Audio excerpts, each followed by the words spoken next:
ఈ నెల జనవరి 13వ తారీఖున ఆర్బీఐ ఒక రిపోర్ట్ రిలీజ్ చేసింది. State finances A study of state budgets 2022-2023 పేరున. ఈ రిపోర్ట్లో స్పష్టంగా ఒక విషయాన్ని ఆర్బీఐ పేర్కొంది. మనం భారతదేశంలో ఎక్కడైతే రాష్ట్ర ప్రభుత్వాల్లో కాంగ్రెస్ పార్టీ కానీ కాంగ్రెస్తో అలైన్ అయిన పొలిటికల్ పార్టీస్ కానీ రాష్ట్ర ప్రభుత్వాల్లో గవర్నమెంట్ ఫామ్ చేశాయో అక్కడ ఓల్డ్ పెన్షన్ స్కీమ్ వైపు రాష్ట్ర ప్రభుత్వాలు మొగ్గు చూపుతున్నాయి. కొన్ని రాష్ట్ర ప్రభుత్వాలు వెళ్ళాయి. ఇది భవిష్యత్తులో రాష్ట్ర ప్రభుత్వాలపైన తాత్కాలికంగా కొంచెం బెటర్గా అనిపించిన దీర్ఘకాలికంగా ఫిస్కల్ బర్డన్ పెరిగే అవకాశం చాలా ఉందని చెప్పి ఆర్బీఐ పేర్కొంది.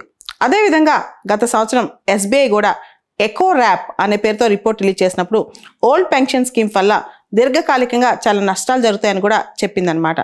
మనం చూస్తే గత సంవత్సరం అంటే కరెక్ట్గా ఒక సంవత్సరం ఏడాది క్రితం ఆంధ్రప్రదేశ్లో ఉద్యోగస్తులందరూ ఓల్డ్ పెన్షన్ స్కీమ్కి వెళ్ళాలి, గవర్నమెంట్ ఓల్డ్ పెన్షన్ స్కీమ్ తీసుకురావాలి ఆంధ్ర రాష్ట్రం అని చెప్పి పెద్ద ర్యాలీనే చేశారు. మీరందరూ చూసే ఉంటారు.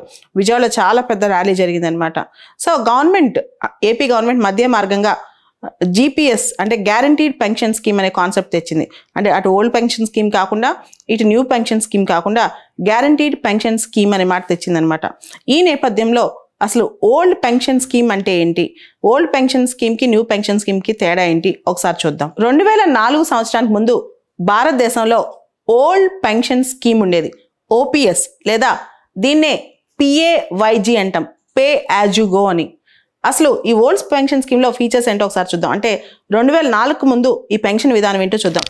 మనకు కనుక 20 సంవత్సరాల గవర్నమెంట్ సర్వీస్ ఉంటే లాస్ట్ డ్రాన్ శాలరీ ఉంటుంది కదా, మినిమం 20 సంవత్సరాల గవర్నమెంట్ సర్వీస్ ఉండాలి. లాస్ట్ డ్రాన్ శాలరీలో కనీసం అంటే దానిలో హాఫ్ శాలరీ మనకు పెన్షన్గా వస్తుంది అనమాట. అది జీవితాంతం మనం బతుకున్నంత కాలం. దాంతోపాటు డిఏ కూడా యాడ్ అవుతూ ఉంటుంది. డిఎన్ఎస్ అలవెన్స్ అంటే ప్రైజెస్ పెరుగుతుంటాయి కదా ఇన్ఫ్లేషన్తో పాటు, డిఏ అని ఇస్తుంటారు. అది పెన్షనర్స్ కూడా వస్తుంటుంది. ఉద్యోగస్తులకి కొంత తొందరగాను, పెన్షనర్స్ కొంత లేట్గానే వస్తాయి. వాళ్ళకు కూడా డిఏ యాడ్ అవుతుంది అనమాట. ఇది ఓల్డ్ పెన్షన్ స్కీమ్. అయితే రాను మనం చూస్తే ప్రపంచంలో అండ్ భారతదేశంలో కూడా ఎక్కువ లైఫ్ ఎక్స్పెక్టెన్సీ పెరుగుతుంది, వృద్ధ జనాభా పెరుగుతుంది అనమాట. ఈ పెన్షన్ తీసుకునే వాళ్ళు పెరుగుతున్నారు. అంటే గవర్నమెంట్ యొక్క పెన్షన్ చెల్లించే బర్డన్ పెరిగిపోతూ ఉంది.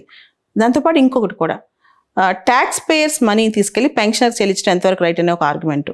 1994లో వరల్డ్ బ్యాంక్ ఒక రిపోర్ట్ రిలీజ్ చేసింది, ద ఓల్డ్ ఏజ్ క్రైసిస్ అని చెప్పి.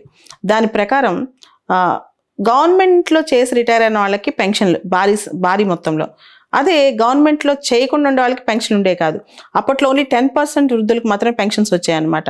సో అలా కాకుండా ఒక కొత్త విధానం ప్రవేశపెట్టి ఎవరైనా సరే వృద్ధాప్యంలో ఉన్నప్పుడు వాళ్ళకి ఏదో ఒక విధంగా పెన్షన్ వచ్చే అవకాశం స్టడీ చేయమని చెప్పి కూడా వరల్డ్ బ్యాంక్ అప్పట్లో కొన్ని రిపోర్ట్స్ రిలీజ్ చేసింది.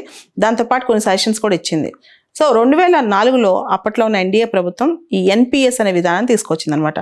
2004 నుంచి ఎవరు జాయిన్ అయినా సెంట్రల్ గవర్నమెంట్లో, స్టేట్ గవర్నమెంట్లో ఆప్షనల్. ఆ state government old pension scheme ఉంచుకోవచ్చు లేదా కొత్త పెన్షన్ విధానంలోకి వెళ్ళొచ్చు. సెంట్రల్ గవర్నమెంట్లో మాత్రం అందరికీ అనమాట. ఈవెన్ 2004 నుంచి సివిల్ సర్వీసెస్ ఎగ్జామ్ పాస్ అయిన వాళ్ళకు కూడా న్యూ పెన్షన్ స్కీమ్ కిందే వచ్చారనమాట. ఈ న్యూ పెన్షన్ స్కీమ్లో ఏంటంటే మన జీతంలో బేసిక్ పే ఉంటుంది కదా, దానిలో 10% తీసేసి మన పెన్షన్లో పెడతారు. అదే గవర్నమెంట్ దానికి 14% కంట్రిబ్యూట్ చేస్తాయి. మన డబ్బుల్లో 10%, మన బేసిక్ పేలో గవర్నమెంట్ దానికి 14% యాడ్ చేస్తుంది అనమాట.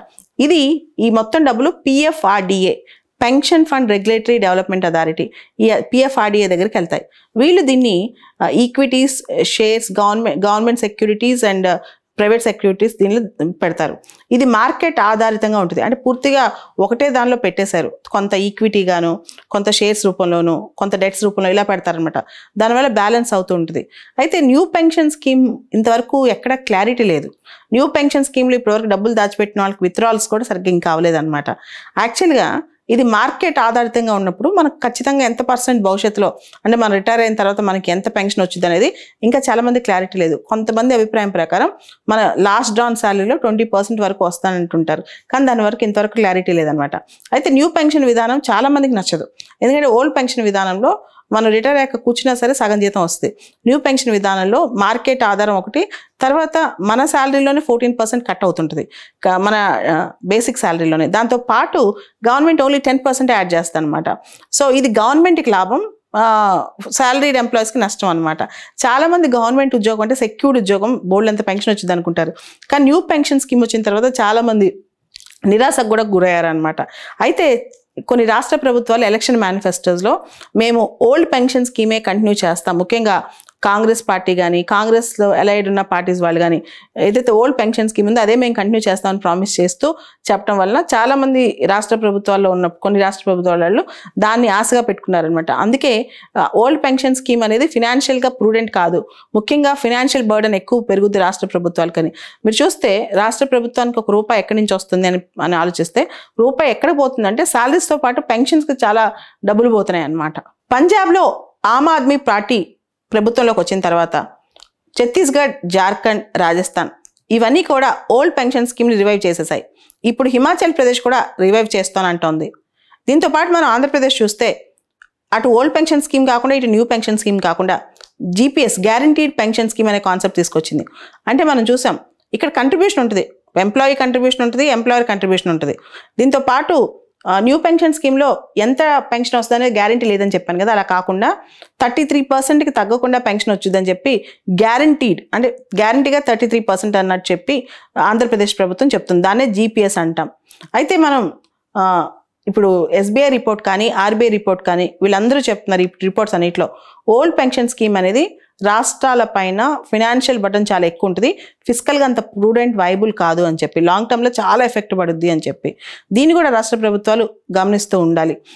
ముఖ్యంగా భారతదేశంలో లైఫ్ ఎక్స్పెక్టెన్సీ పెరుగుతుంది, వృద్ధాప్య జనాభా వృద్ధుల సంఖ్య పెరుగుతుంది.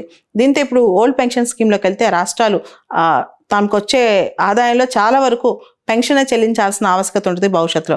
కాబట్టి రాష్ట్రాలు కూడా ఫిజికల్ ప్రూడెన్స్ పాటించాలి.